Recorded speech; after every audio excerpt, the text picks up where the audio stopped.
etiquette in co-writing. If you don't like an idea, don't say, that's not it, and then have no idea to throw out. Have something, have an alternative, have something. Because I've worked with people where they go, yeah, that's not it, Georgia. And I go, okay, what are you thinking? I don't know. And it's just so not exciting for me to write with somebody who's not giving, you know? It's okay to not like it, but there are ways to do that. Like I'll say, I don't know what to do with that, huh?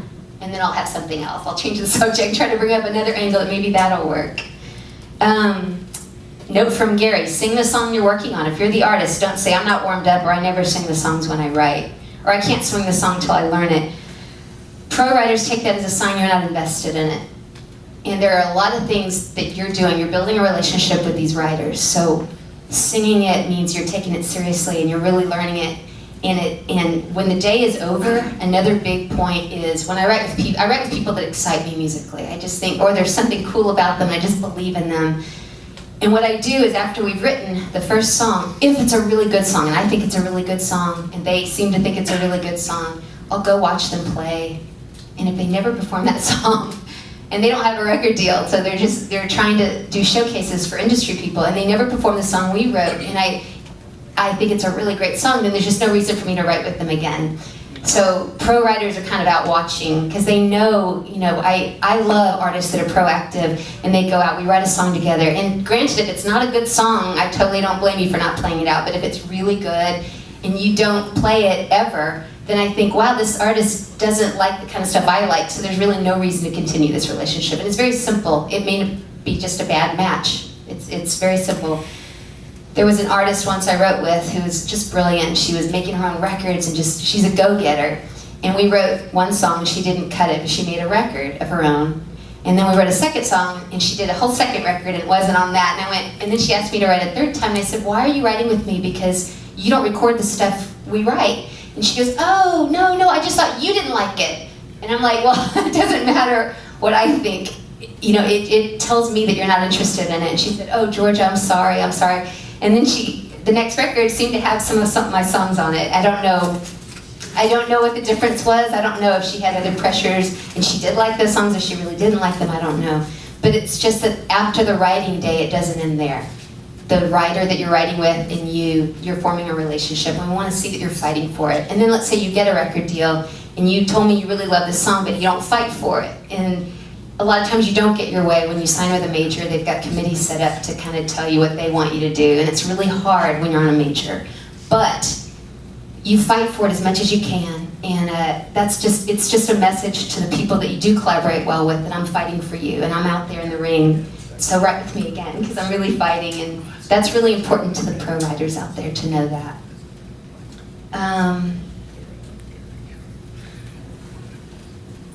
Big note from Gary, when you're writing, don't doodle on your guitar. Because especially if there's a silence in the room, people are working. If there's 2 writers or 3 writers, when you're doodling on the guitar, it's just so distracting and it's maddening to the other writers. Some people will actually start playing another song, and that's just a nightmare. And again, it's about judgment. It's about trusting each other.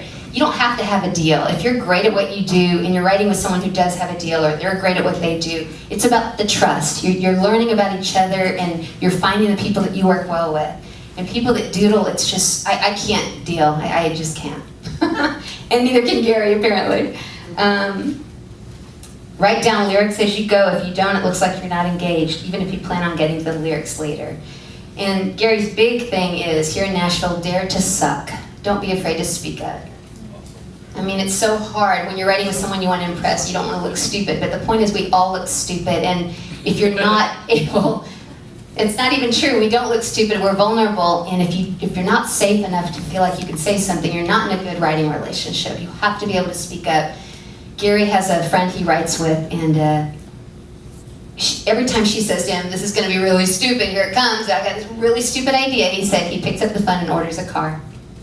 Because he knows this is the great idea coming. Because she always puts down her ideas, and it's always the big gem, whether it's one word in that line, and he makes a lot of money with this one, but that's her way of doing it.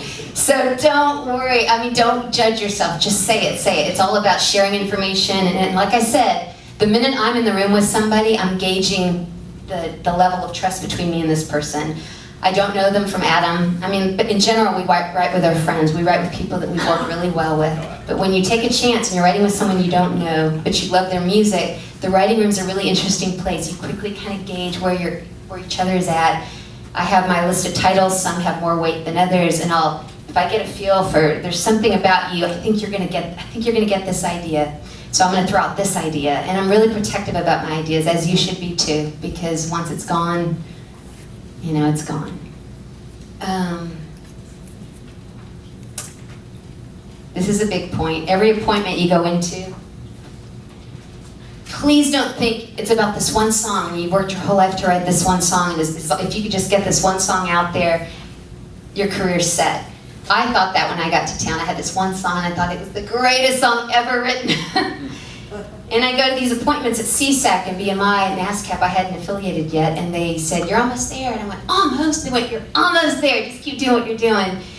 And what I found after being here 25 years in the business, the best thing you can hope for when you meet an industry person is an open door. You don't want, or it's rare when they go, "Oh my God, I'm going to sign you," because that means I'm about to put, if you're a record artist, recording artist, that's like $1 million investment. They don't just say that on the spot unless it's been a long time coming. And if you have an open door, if you're kind, if you're gracious, if you say thank you and put a period at the end of it, don't ask too much of people. I've done it too many times, that's how I can talk about it. I just asked too many questions, and it took me years and years to get further along. The open door is what you want. If they go, "That was really fun, you know, come back. If you have another song to play for me, you know, come on back sometime when you have another song." That's the best thing you can hear, because you're building that relationship. And a publisher who wants to sign a writer wants to see your work ethic. They might hear one great song and go, "Great, what else you got?" You're like, "What?" But you spend your life writing these songs, and when you're ready to be signed, they want to know that you're going to work hard, and they're going to be able to put you with their writers and other writers, and they're going to know you're going to be able to deliver. So they want to watch you work before they sign you. They put you with their writers. They say, "Come back, plenty more songs." And if you don't, that just means you don't have any more, you don't have that ethic, that work ethic. You're not going to work, because otherwise you'd be taking advantage of this publisher who's asking you for stuff. It's about building these relationships, and they are watching. And something really interesting for me, I got a record deal in '98 with Giant Records. And I had always heard of William Morris and thought, booking agent of William Morris, that would be amazing. So I get a big label deal. William Morris comes to my show. Afterwards, I meet this guy, and I said, "Barry," I said, "I've always wanted to meet someone from William Morris. Thank you so much for coming." He said, "Georgia, we've been watching you for 5 years. And I went, "What?" And he said, "It's just that now we're ready to work with you because you have a record deal now." But that's the point, and that's what we don't remember, is people are watching when you don't even know it. When I went to ASCAP, I was trying to get a publishing deal before that record deal happened. And ASCAP, Pat Rolfe, she hooked me up with 9 publishers. She wrote a list of 9 publishers, and she said, "All right, I'm going to call them all about you. So I'm going to have you meet with these people." I got through 8 of them, and they all said, "It's really nice. I mean, you write really well, and you're really sweet, but we don't have a place for you." And that was that. So I said, "Thank you so much for taking the meeting," and I left. Being gracious is so big, because, and I mean, that's natural for us, but remember how important that is. Don't feel like it's personal. They honestly didn't have a job for me. So they said, so the 9th appointment, actually had someone call me before that 9th appointment, and it was a publisher, and she said, "I've heard about you, and I'd love to hear your songs." And I played her songs, and she said, "Yeah, you're not ready. You're not ready." And the other publishers all liked me, but they said they didn't have a place. And I went, "Okay." And she said, "Yeah, I would go back and just keep working on your writing and just look for a deal in a few years." And I went home. I had one more appointment from the ASCAP list, and I went, "Why should I even go? I obviously suck." But I went. And before I could play the 9th publisher my first song, he said, "How much money do you want?" And I go, "What?" And he said, "How much do you want? I'm going to sign you." And I said, "You haven't heard my songs?" He said, "Sure, I've heard your songs, and I've talked to my 8 friends who all met with you and said, if I had an opening, I should sign you because they didn't have an opening, but if you're interested, I want to sign you." Again, those people were all talking, and it felt horrible that they didn't have a place, and maybe it was a lie, maybe they didn't like my stuff, because that's what we do to ourselves, is we tell ourselves we're losers, or I do anyway. But when he said that, I just realized there are bigger wheels at work here. This town is very small. If you have a bad attitude, it gets around really fast. If you have a good attitude, it gets around really fast. There are people who have been struggling for so many years, and you just want to cheer them on because we know they're good and they're good people and they just haven't had their break yet, and everybody wants them to do well. But just because they don't respond to you that night and say, I can hire you for this, doesn't mean they don't want to. It just means maybe they don't have anything to give you at that time, but they are watching. And that was really, really hopeful to me to know that. It's a long game. Look, don't be short-sighted. Just think of the long game. You're here for the long haul. The other thing is, your peers are everything. I came up with my friends, and nobody had a deal. And we were playing writers' nights together here in town. And when one got hot, suddenly I was on a lot of those songs, and I went, oh, that's kind of neat how that works. So just do the work. Focus on the work. Focus on the people you are comfortable with.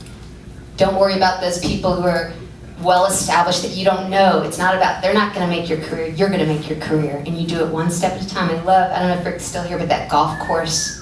Know where the final shot is and plot your course. And that's exactly what I did, and I learned the hard way. I made a lot of mistakes. But you learn, and you just adjust, and you keep going. And your peers, I wish I had gone to the Music Starts Here. I wish I had known about you guys. I wish you were here 24 years ago. Because you have so much information to offer us. And I go to these seminars to speak on panels and to mentor young artists. And I end up walking out of there knowing things I didn't even know, because you bring in experts. And these people, the climate's changing. The musical landscape is constantly changing, as we all know. So the more we can go to events like this, the more we meet each other, the more we go, what's new out there, what's going on.